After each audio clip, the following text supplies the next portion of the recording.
Segala puji syukur kepada Allah Tuhan semesta alam.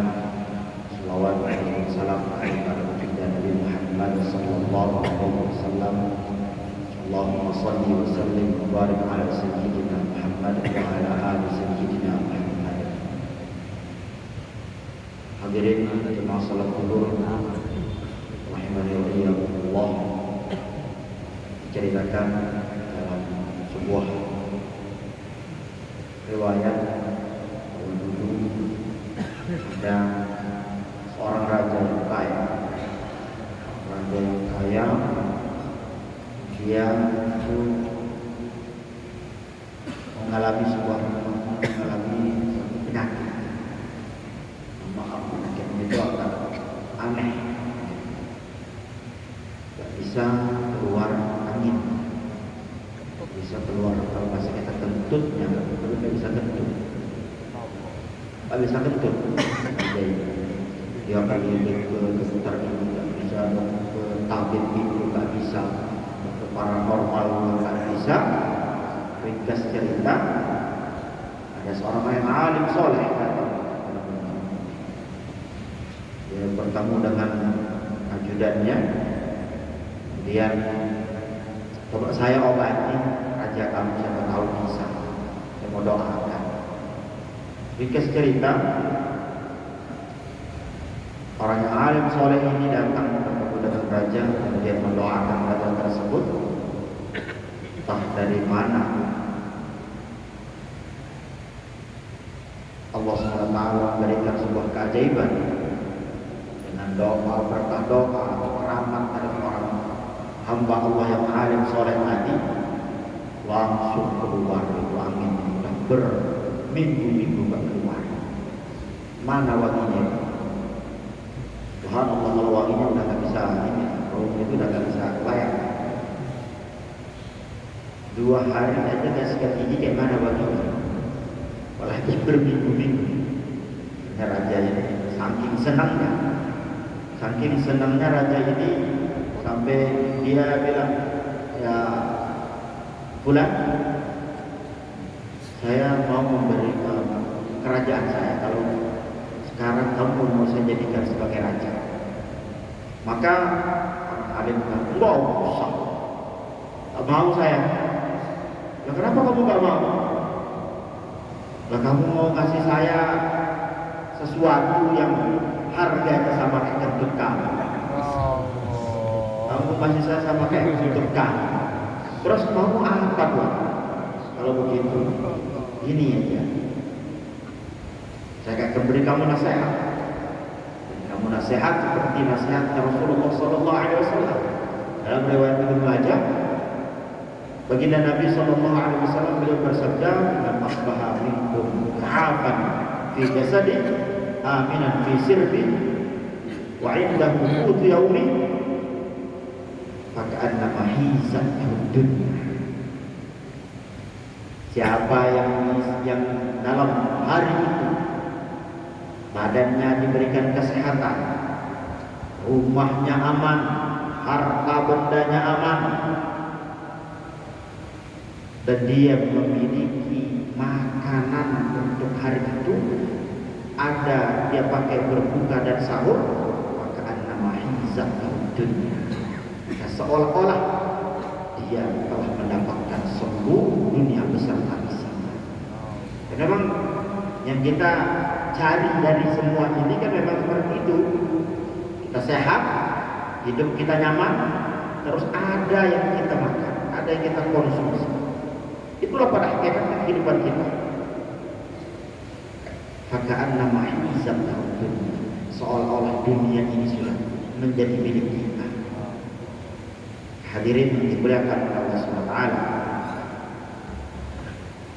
dalam kesempatan hari ini kita duduk di tempat yang barokah ini, insyaallah akan bermuzakarah beberapa tentang firman Allah SWT, begitu juga dengan hadits baginda Nabi sallallahu alaihi wasallam.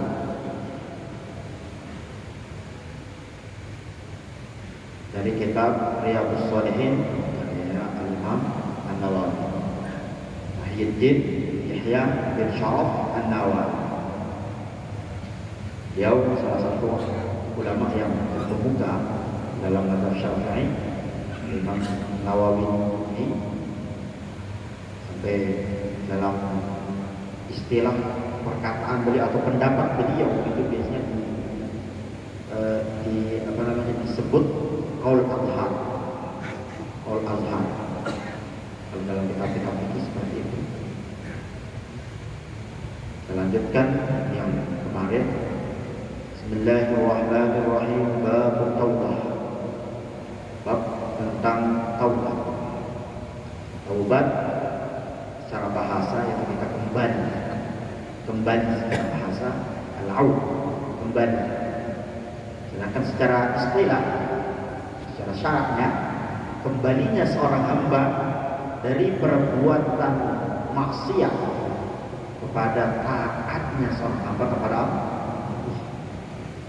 Hijrahnya seorang hamba dari kemaksiatan menuju ke ketaatan. Itulah taubat.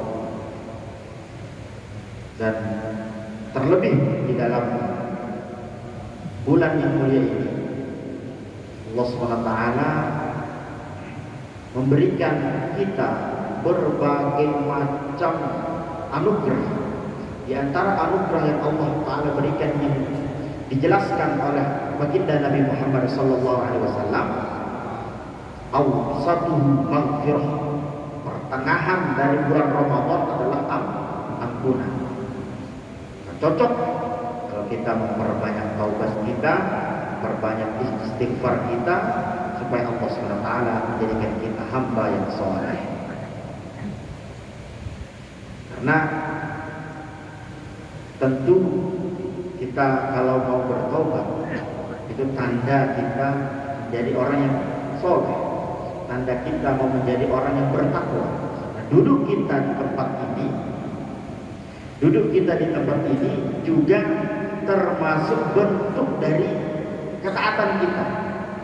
Semoga duduk kita hari ini di tempat yang mulia ini, Allah SWT berikan keberkahan kepada kita, begitu juga keberkahan kepada anak-anak cucu kita.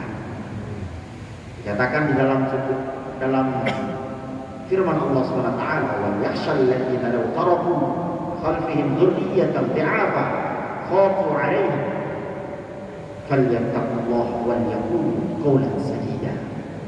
Al-Imam ahli tafsir beliau mengatakan ayat ini turun ketika orang-orang beriman khawatir kepada anak cucu mereka. Nasib anak cucu mereka ke depan itu bagaimana? Maka Allah SWT menjelaskan, kalau orang-orang pada khawatir bagaimana nasib masa depan anak cucu mereka, maka Allah SWT menjawab mereka dengan falyattaqullah wal yaqulu qawlan sadida. Hendaklah dia bertakwa kepada Allah dan dia senantiasa mengatakan perkataan yang lurus, perkataan yang jujur. Maka duduk kita di tempat ini termasuk bentuk ketaatan kita, termasuk bentuk ketakwaan kita. Semakin kita takwa, semakin sering kita duduk di tempat-tempat yang mulia, semakin sering kita duduk di majelis-majelis ilmu, majelis-majelis zikir, maka semakin nampak ketakwaan dalam diri kita, semakin tertanam ketakwaan dalam diri kita. Kalau sudah ketakwaan tertanam dalam diri kita, maka Allah SWT akan bukakan semua keberkahan dari alam dunia ini dan dari langit. Kita duduk di sini semata-mata mengharap ridha Allah, dan Allah SWT menjadikan kita hamba yang takwa, hamba yang soleh. Para ulama mengatakan dalam kitab ini, qala ulama at-taubatu wajibun min kulli dhanbin wa in kanat al-ma'siyatu bainal 'abdi wa bainallah ta'ala la tata'allaqu bi haqqi adamiyyah falaha la ta'shurun. Taubat kepada Allah itu hukumnya adalah wajib. Kita kembali kepada Allah, hukumnya adalah wajib. Kita ampun kepada Allah dari segala perbuatan yang tidak dikehendaki oleh Allah atau perbuatan yang mendatangkan murka Allah, maka kita kembali kepada Allah, hukumnya adalah wajib. Akan tetapi tentu dalam kembali kita kepada Allah atau bertaubat kita, dalam kita taubat ini ada dua. Ada dalam pembahasan ini Allah SWT menjelaskan kepada kita tentang taubatnya seorang hamba yang berhubungan dengan hak Allah, bukan dengan hak adami. Kalau dengan hak adami lain sendiri, ada tambahannya. Kalau yang taubat atau kembalinya seorang hamba dari perbuatan maksiat kepada Allah itu memiliki 3 persyaratan. Yang pertama, yuqli'a 'anil maksiyah, dia sudah keluar dari perbuatan maksiat, sudah tidak tersentuh lagi perbuatan maksiat. Yang kedua, ayyadama 'ala fi'liha, dia menyesal melakukan perbuatan maksiat tersebut. Yang ketiga, ayyazima 'alla ya'uda ilaiha abada, dia bertekad tidak akan mengulangi perbuatannya kembali. Itu syarat kalau taubat kita mau diterima oleh Allah. Ini syarat utamanya. Walaupun ada dalam riwayat yang lain, baginda Nabi Shallallahu Alaihi Wasallam beliau bersabda, "Kullu ummati mu'afatun lil mujahidin." Seluruh umatku akan diampuni oleh Allah SWT kecuali orang yang menampakkan kemaksiatan. Orang yang menampakkan kemaksiatannya seperti apa contohnya? Orang yang dia hari-hari sholat, cuman ketika dia dalam tidak sholat mungkin, atau ketika dia dalam bergaul sehari-hari, dia menceritakan kepada anaknya atau dia menceritakan kepada generasi-generasi masa depannya, kamu itu baru minum tuak aja udah banyak, saya udah minum whisky. Kamu belum tahu masa lalu saya, kelam masa lalu saya itu. Dengan kebanggaan dia menceritakan masa lalunya yang suram. Inilah orang-orang yang sulit diampuni taubatnya oleh Allah SWT. Nanti kalau kita maksiat, kalau kita melakukan maksiat, ya udah, yang tahu hanya kita saja. Gak usah orang lain tahu. Tutup serapat-rapat kemaksiatan yang telah kita kerjakan dan taubat kepada Allah. Jangan kita umbar kemaksiatan. Tapi kalau sekarang bagaimana? Kalau sekarang gampang sekali. Justru itu menjadi kebanggaan. Dia live di Instagram, dia live di Facebook. Ini loh saya. Kalian tidak gaul kalau mengikuti saya. Nah, seperti itu sulit. Itu akan menjadi saksi. Dia mengerjakan kemaksiatan yang mana Allah SWT dengan maha satarnya, maha menutupi seluruh aib hambanya yang sudah ditutup rapat-rapat oleh Allah SWT, ternyata dia umbar semua. Sehingga antum syuhada Allah fil ardi. Orang yang telah menonton, orang yang telah dia ceritakan, orang yang telah mendengar cerita tentang kemaksiatan yang dengan bangga dia ceritakan, itu akan menjadi saksi-saksi Allah SWT dalam yaumul qiyamah. Kita kalau melakukan suatu kemaksiatan, ya udah, cukup yang tahu hanya kita dan Allah saja. Yang tahu hanya kita dan Allah. Misalkan hari ini biasanya musim bulan puasa, hari ini orang bulan puasa. Tapi karena dia nggak mau puasa, dia nggak mau dia sembunyi-sembunyi gitu. Karena dia live di Facebook, dia lagi makan bakmi, lagi makan bakmi, lagi makan apalah macam gitu, sehingga orang-orang tahu. Ini sulit untuk diterima taubat. Ini bisa dikatakan bahkan ada amal namanya amal jariah. Ada juga dosa namanya dosa jariah. Dia mengerjakan perbuatan yang tidak baik, kemudian dia ceritakan kepada anaknya. Anaknya nanti mengerjakan, bapak saya dulu gitu. Terus nanti anaknya ditonton oleh cucunya, nah kakek saya gitu. Terus sampai cucunya yang keberapa nggak tahu. Sehingga dosanya terus diikuti terus. Sama seperti pembunuhannya Qabil yang dulu di zaman Nabi Adam, Qabil membunuh Habil, dosa orang-orang yang membunuh setelahnya itu akan dilimpahkan juga kembali kepada Qabil. Berkatnya dosa itu kembali ke Qabil juga gitu. Dosanya berkat gitu.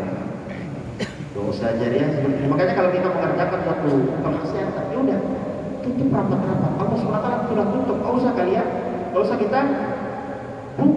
kita buka. Itu yang berhubungan dengan Allah. Berhubungan dengan Allah. Sedangkan kalau berhubungan dengan manusia, syarat yang tiga ini tetap berlaku, tetapi kalau berhubungan dengan hak adami harus ditambah satu lagi. Wa ayyabara'a min haqqi sahibiha, harus dia minta halal kepada yang punya. Dia maling ayam di tetangga, terus astagfirullahaladzim, atau dia curi sendal di masjid, datang sekewek, pulang pakai eger, astagfirullahaladzim, dia akan kembalikan, diterima, harus dikembalikan. Fa in kanat malan aw nahwahu raddahu ilaihi, kalau berbentuk uang atau harta harus dikembalikan. Tidak cukup dengan dia taubat, terus dia menyesal, terus dia dia sudah berkeinginan untuk tidak mengulangi kembali. Tidak cukup, dia harus ayyabara'a min haqqi sahibiha, minta halal dari yang punya, baru diterima. Fa in fukida ahaduha lam tasihha taubat. Kalau satu aja tidak ada dari yang tiga atau empat ini, maka lam tasihha taubat, belum dianggap orang yang taubat, belum diterima, belum sah taubat.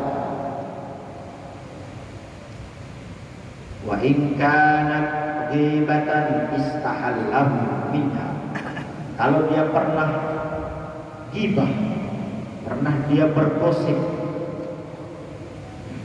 dia harus minta halal, minta ridho dari orang yang pernah dia ghibah. Ghibah itu enggak harus berbentuk ucapan, harus berbentuk ucapan. Kadang di majelis-majelis di tempat seperti kita ini bisa juga ada orang ngantuk nih tentang teman duduk samping kita, dia bangunkan gak bisa, terus dia colek kawan yang sebelahnya, gayanya ekspresinya itu gitu. Itu juga udah dihitung ghibah. Lah ya, itu dihitung ghibah, walaupun hanya sekedar gimmick dari mulut ataupun ekspresi wajah, itu juga sudah dihitung ghibah. Jangan hanya mengatakan ghibah itu hanya ucapan kita yang yang berkaitan dengan orang lain, tetap gimmick kita juga bisa dihitung ghibah. Jelas-jelas orang di depan kita malah kejit-kejit dan jodoh tarik kejit, ngemik masih apa lah, itu juga dihitung ghibah. Kalau kita seperti itu, segera minta maaf. Maaf saudaraku, tadi saya ghibahkan. Ada ghibah apa? Tadi kamu tidur ngorok atau ngiler, ya maaf itu saya hilang. Segera minta maaf. Kalau enggak, itu enggak bisa. Lemak atau nanti di akhir juga akan dituntut oleh orang yang pernah kita gibah. Bahkan gibah ini di dalam beberapa kitab para ulama dikatakan minal kabair. Gibah itu termasuk bagian dosa besar. Karena orang yang gibah itu dari, kalau orang Jawa itu yang keting tresno jalan rasul kulino, dari sedikit atau hanya sekali atau dua kali terus kulino jadi. Kalau udah kulino itu udah kebiasaan. Kalau nggak gibah sehari nggak nyaman rasanya. Nah itu kalau nggak segera ditobati bahaya itu Pak. Kalau nggak segera ditobati bahaya. Nah kalau kita mengerjakan yang perbuatan salah ataupun dosa yang berkaitan dengan adami, itu harus kita minta halalnya. Insyaallah. Qala Allah Ta'ala Watubu ila Allahi jami'an ayyuhal mu'minun la'allakum tuflihun. Kembalilah kalian wahai orang-orang yang beriman kepada Allah. Kembali ke mana? Kembali kepada Allah. Supaya apa? La'allakum tuflihun. Kalau orang ini sudah taubat, kalau orang ini sudah kembali kepada Allah, terus Allah SWT berikan ampunannya kepada hambanya, maka hidupnya akan tenang, bersih hidupnya, dosa-dosanya bersih, hidupnya nyaman. Kenapa orang itu hidupnya itu suntuk terus atau susah terus? Kata para ulama, masalah yang terbesar bukan karena semata-mata ekonomi, tetapi masalah yang terbesar adalah dosa dia terlalu banyak dan Allah SWT belum terima taubat. Sehingga gara-gara perbuatan dosa dia berefek ke sana kemari, baik itu di ekonomi dia ataupun dalam kehidupannya. Kemana-mana susah. Mau bisnisnya bangkrut, ditipu orang, atau mau usaha lagi ini itu nggak jalan. Semuanya gara-gara apa? Gara-gara dosa. Tapi kalau dia bersih dari dosa dan Allah SWT ampuni dosa dia, dan Allah SWT pasti akan memberikan kehidupan yang aman, kehidupan yang luas, rezeki yang berkah. Tapi kalau rezekinya nggak berkah, kehidupannya nggak berkah, gara-gara dosanya, pasti dia akan susah sana sini, baik di dunia maupun di akhirat. Nah, hadirin yang dimuliakan oleh Allah SWT, kesempatan yang berkah ini, marilah kita sama-sama kembali kepada Allah. Kalau kita sudah kembali kepada Allah, insya Allah hidup kita akan nyaman, akan aman, senang aja. Pengennya ke masjid, pengennya ketemu orang soleh, pengennya kumpul dengan orang-orang baik. Itu kalau hatinya sudah bersih, dosanya sudah bersih. Kita taubat, kembali kepada Allah. Istaghfiru rabbakum tsumma tubu ilaihi. Mintalah ampun kepada Allah dan kembalilah kepadanya. An Abi Hurairah radhiyallahu anhu qala sami'tu Rasulullah sallallahu alaihi wasallam, wallah, demi Allah, baginda Nabi sudah mengatakan demi Allah, ini sudah sangat penting gitu. Nasihatnya baginda Nabi ini sangat penting. Inni astaghfirullah wa atubu ilaihi fil yawmi aktsara min 70 marratan. Sesungguhnya aku meminta ampun kepada Allah lebih dari 70 kali dalam sehari. Dalam riwayat lain, baginda Nabi sallallahu alaihi wasallam diriwayatkan dari sahabat Anas bin Malik, baginda Nabi sallallahu alaihi wasallam istighfar lebih dari 100 kali, 100 kali dalam sehari. Itu baginda Nabi. Yang mana baginda Nabi Muhammad SAW sebagaimana diriwayatkan dalam pertemuan sebelumnya oleh Siti Aisyah, ya Rasulullah, qad ghafarallahu lakum ma taqaddama min dhanbikum wa ma ta'akhkhar. Dosa-dosa engkau yang telah lalu dan yang akan datang telah diampuni. Terus kenapa engkau sampai beribadah seperti itu? Tapi Rasulullah SAW lebih suka menjadi hamba yang pandai bersyukur. Nah, ini baginda Nabi SAW, orang yang sudah masuk, orang yang sudah terbebas dari perbuatan dosa, itu meminta ampun kepada Allah SWT 70 sampai 100 kali dalam sehari. Maka kita meminta ampun kepada Allah harus lebih dari itu, karena kita hari-hari ini bukan orang yang masuk, kita bukan orang yang mahfud. Mungkin ada dari kita yang mahfud, tapi tidak semua dari kita orang yang mahfud. Dan tidak ada di antara kita orang yang masuk. Orang yang masuk itu siapa? Orang yang bersih dari perbuatan dosa. Itu khusus untuk para nabi dan para rasul. Sedangkan orang yang mahfud adalah orang yang dia dijaga dari perbuatan maksiat. Itu diberikan oleh Allah SWT kepada wali-walinya Allah SWT. Kita bertaubat kepada Allah, meminta ampun kepada Allah, dan kita rasakan di dalam diri kita apakah sudah ada perkembangan perubahan dalam diri kita, dalam kehidupan kita, atau belum? Para ulama mengatakan tanda orang itu diterima taubatnya, yang pertama, dia merasa dalam dirinya dia bukan orang yang mahfuz.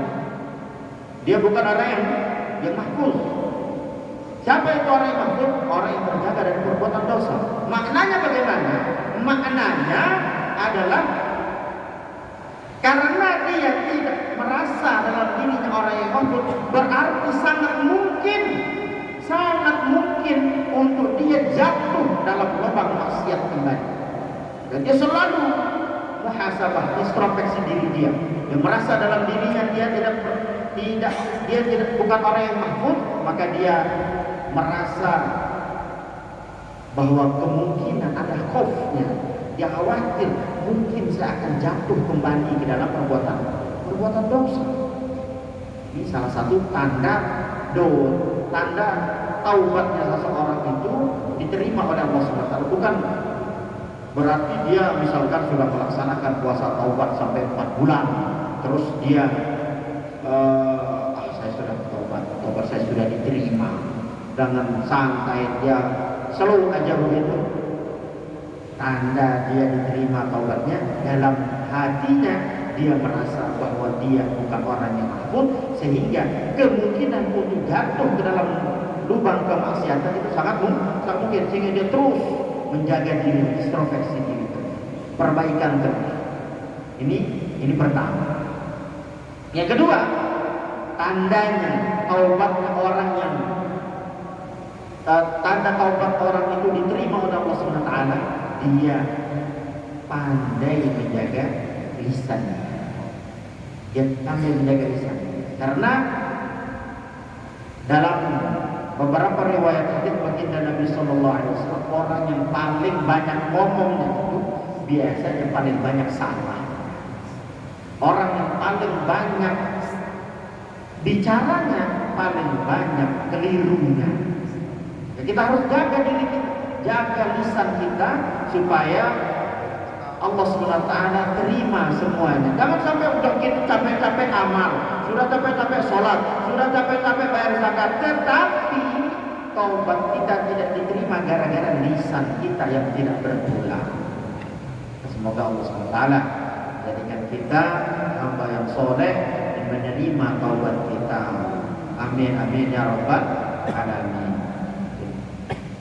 Jangan lama-lama karena ada program lagi.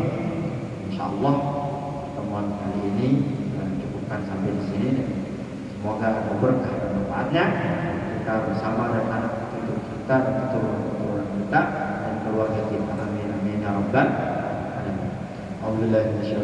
Bismillahirrahmanirrahim.